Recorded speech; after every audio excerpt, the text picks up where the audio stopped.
So it's a rainy day on the boat today.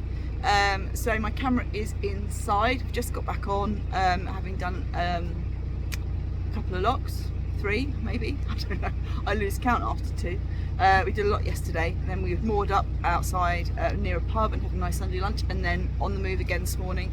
A few locks, and now it's a little bit of cruising along before we stop for a little bit of a pit stop. And Jeremy might be going to explore a secret bunker. I will be doing some stuff on the boat. So yes, what can you do photography wise when it is raining like this? You don't want to get your camera wet. I mean, some cameras are weatherproof. You can get, can stand a little bit of water, but most cameras can't. I wouldn't risk having mine out in this weather. It's very drizzly and sort of all over the place, if you see what I mean. It's not kind of like straight lines down. It's sort of, chances are after 2 minutes there'll be water on the lens, and it'll drive you mad. So and also it's very grey and dull and dark, so it's not great conditions for taking pictures generally. But what you can do in this kind of weather is you can edit the pictures that you've already taken. You can make a little bit of a plan maybe of pictures you want to take, that kind of thing. You can, maybe there's things inside. So one of the things I've got to do this week, because we're in the 3rd week, the last week of this trip already, is I haven't photographed anything on the boat, and I know that there are things on the boat, little details I want to capture, so I can do like just a little set of pictures of the boat, as memory of this particular boat, because if you do another trip another time, it might be a different boat, or I don't know what we'll do. So I want to be able to remember this boat in particular. So maybe it's a little bit of rope, maybe it's some of the there's little signs and things on it, hooks, metal things like that. So sections of the colour of the paintwork, or the safety ring. You can do all those kind of details, and when it's on the boat you can kind of like, if it's not raining too much, you can just like nip out, grab a couple of shots, and then perhaps do some stuff inside, some shots inside, and you can do that. So today, if it's wet for a long time, then I will probably try and get those boat shots in today, because I can sort of nip it in and out and do those without getting my camera and my gear too wet. I also, because in terms of like light and scenery and landscape and stuff like that, it's just really like dull and flat. So go for details, go for colour.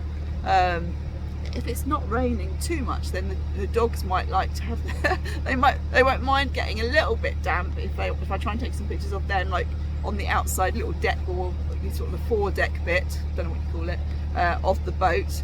Because again, I've still got this week, I need to really make sure I've got some good pictures or some pictures that I like of them, capturing those memories. So that's something else that I'm aware that I need to, or I want to do this week as well. So cloudy days like this are quite good for those portrait kind of shots, because the light is very even, but generally people don't want to stand out in the rain, but the dogs won't mind getting a little bit damp if there are treats involved. So I might try and get some shots of them later too. So and also remember, if you're doing a trip and it's raining on one day, that's still part of your trip. It may be that you can take some pictures of like raindrops on the glass. You could do if your window open on this boat that's got some sliding windows, which are really quite good. I call them the duck windows, because you can slide it open and the ducks like have a little look, and you can feed the ducks and stuff like that.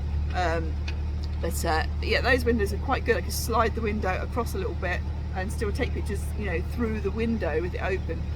So you can do that kind of thing too. So it's being a little bit creative. It makes you sort of think a little bit, because it's different sort of pictures to perhaps what you would ideally want to take on a trip. You don't really necessarily want rainy day pictures, but if you're on a trip and you're there once in your lifetime, it's still part of the trip. So you still need to, it's quite good to sort of capture that, and how that impacted, or what that meant to you, or maybe that actually you go, oh, for goodness, you can have a calmer indoor day because we've been on the go for days and we're worn out.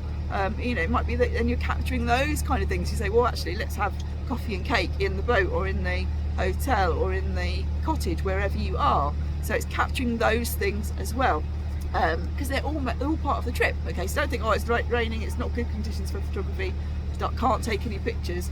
It just might mean that you take different sorts of pictures, or maybe you use your phone, which you can whip out, take some pictures, chuck it back in your pocket pretty quick, without it getting too wet. Or the case on this phone is fairly, it's not, I couldn't drop it in the canal, but it's okay in rain, it sort of will protect it.